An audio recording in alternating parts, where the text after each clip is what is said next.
Deus abençoe sua vida. Vamos ler mais 3 capítulos do livro de Jó, capítulo 19, capítulo 20 e o capítulo 21. O capítulo 19 segue a mesma estrutura. Agora Jó vai responder à fala do seu amigo, Bildade.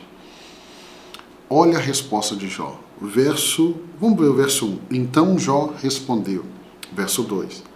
Até quando vocês continuarão a atormentar-me e a esmagar-me com palavras? O que nós percebemos é que a fala, os argumentos dos amigos de Jó, como Jó diz aqui, né? São palavras que os esmagavam. Eu já vi muito isso na minha caminhada cristã. Sabe quem usa palavras que esmagam seus irmãos, seus amigos? Aqueles que são religiosos.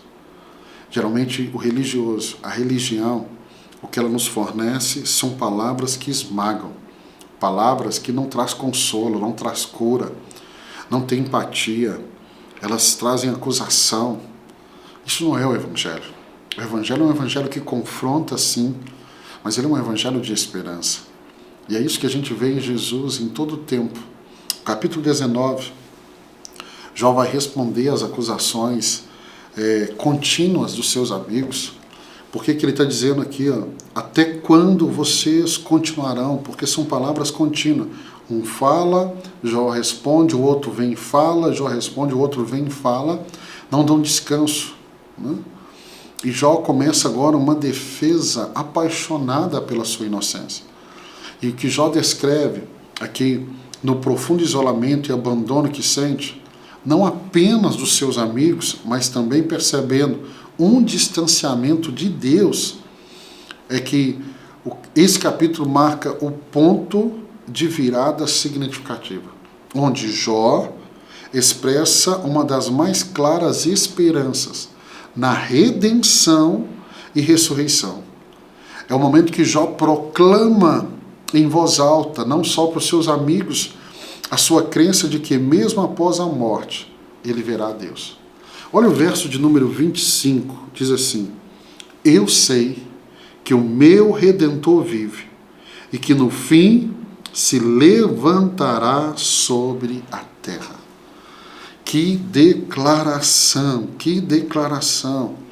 Esse é um dos versículos mais importantes do livro de Jó. Um dos mais importantes de todas as Escrituras. Eu já declarei esse texto e com certeza vou declarar até o final da minha vida muitas e muitas vezes nas pregações.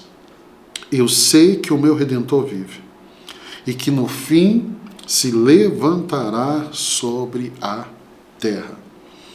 Então o que vemos aqui, meus irmãos, é uma declaração que ela é importantíssima em toda a Bíblia. Ele aponta para a esperança da ressurreição e a certeza da justiça divina. O apóstolo Paulo vai nos escrever dizendo assim: se nós esperamos em Deus apenas nessa vida, nós somos os mais miseráveis de todos os homens. Nós temos que ter uma expectativa em Deus, não apenas nessa vida. E aí eu quero enfatizar para você que nos momentos de maior desespero e isolamento, a fé em Deus como nosso Redentor, olha essa expressão que ele usa, Redentor, é o que pode nos sustentar, é o que pode nos oferecer uma esperança segura que vai além, que transcende a circunstância que nós estamos vivendo. Nós temos um Redentor. E aí eu quero te chamar a atenção à expressão de Jó: eu sei que o meu Redentor. Ele não aponta o Redentor, ele diz o meu Redentor. Essa é uma declaração de fé. Vamos para o capítulo 20. Capítulo 20 entra agora novamente o outro amigo, Zofar. O outro amigo. Que Zofar vai responder Jó com um discurso que reitera a crença de que o mal é rapidamente punido por Deus. E ele vai fazer a sua argumentação mostrando a ascensão e a queda dos ímpios, insistindo que qualquer prosperidade que os ímpios venham a desfrutar será curta e que seu fim será marcado por dor e intensa destruição. Em outras palavras, ele está falando de Jó. Ele está dizendo assim, você está argumentando, Jó, mas sabe por que você teve um tempo de abundância? O ímpio pode ter, mas rapidamente Deus o abate. Essa é a argumentação de Zofar, amigo de Jó. Então ele tenta convencer Jó de que seu sofrimento é uma prova da sua culpa, desse pecado oculto que ele cometeu. O verso 5, olha o verso 5. O riso dos maus é passageiro, e a alegria dos ímpios dura apenas um instante. E aí o que nós podemos aprender aqui, no capítulo 20? Podemos aprender aqui e entender que a realidade da justiça de Deus, mas também para advertir contra uma aplicação simplista dessa verdade. Deus pune o ímpio? Sim, isso é verdade. Deus abate o ímpio? Sim, isso é verdade. Agora, você não pode pegar essa verdade e aplicá-la a um momento da vida de uma pessoa. Que Deus abate o ímpio, sim, mas cuidado para você não pegar uma verdade e aplicar ela a um momento da vida da pessoa. Não é o que ela é, não é o que ela está vivendo. Então tome muito cuidado, muito cuidado, muito cuidado. Eu posso enfatizar aqui para você, ao ler o capítulo 20, que enquanto a justiça de Deus ela é certa, entenda que o time de Deus, o método que Deus pode usar, eles não são compreendidos plenamente em nossa perspectiva terrena. Tem ímpios que a punição dele não vai vir nessa terra, vai vir na eternidade. Então, se eu avalio uma pessoa como uma pessoa que Deus está provando a vida dela porque ela é bem-sucedida, meu irmão, o juízo de Deus pode vir só na eternidade. Parábola do rico e o Lázaro. Rico e Lázaro. Lázaro era um mendigo, mas quando morreu foi para o seio de Abraão. O rico foi para o inferno. Então existem realidades que só vamos saber na eternidade. Vamos para o capítulo 21. Capítulo 21. Nós temos aqui agora novamente a resposta de Jó. E o que temos aqui, Jó vai contestar a fala do seu amigo Zofar, observando que os ímpios muitas vezes prosperam até a morte, sem enfrentar consequências visíveis nessa vida. Foi o que eu acabei de te ensinar. Ele vai descrever a frequente prosperidade dos ímpios e a tranquilidade que desfrutam, questionando a teoria de seus amigos que o sofrimento é sempre o resultado direto do pecado pessoal. Você percebe que a teologia que está na cabeça dos amigos de Jó é a teologia de muitos hoje, ela está errada. Nem todo sofrimento é resultado do pecado. E aí Jó vai mostrar a complexidade da justiça de Deus e vai tentar mostrar a aparente arbitrariedade da destruição de bênção e sofrimento. Olha o verso de número 34. Capítulo 21, verso de número 34. Por isso, como podem vocês consolar-me com esses absurdos? O que sobra da sua resposta é pura falsidade. O que aprendemos aqui no capítulo 21, para terminar nossa leitura de hoje? É que eu poderia pegar esse último versículo, 34 do capítulo 21, para ensinar sobre a verdadeira compreensão bíblica. Eu sempre procuro ensinar no seminário teológico que o nosso objetivo é entender a Bíblia toda, de Gênesis a Apocalipse. Por isso que essa leitura é tão importante.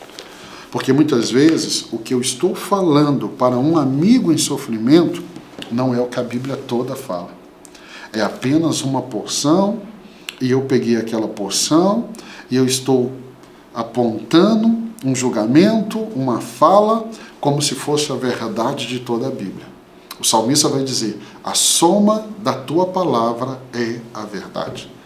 Então, tome muito cuidado para que você não fale a partir de um trecho só da Escritura e não do pensamento de Deus, que você só consegue perceber a partir de toda a Bíblia, não só de uma porção bíblica. Então o que eu aprendo aqui? Que se eu vou trazer consolo, irmão, eu tenho que trazer consolo.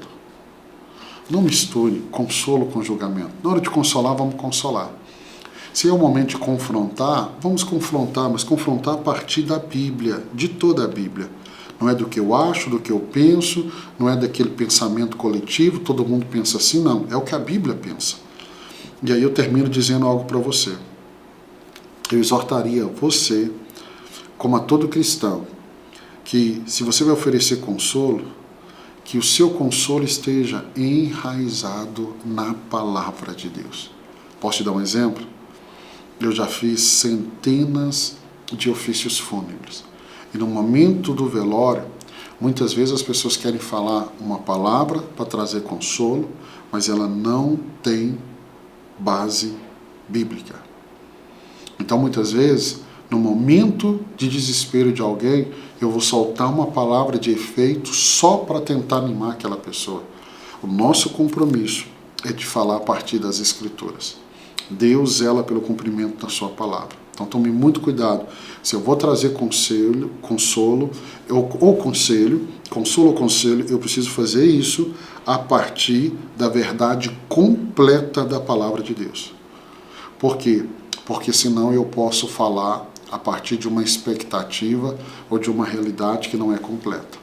E aí eu não consigo trazer conforto em cima de uma palavra de Deus e apontar um Deus que é soberano e os caminhos de Deus que muitas vezes são mistérios para mim e para você. Pastor, mas quando eu não tenho resposta, eu sempre uso essa expressão no seminário teológico. Onde a Bíblia se cala, nós nos calamos. É muito simples. Por quê? Porque o nosso compromisso é com a verdade. E eu louvo a Deus pela sua vida.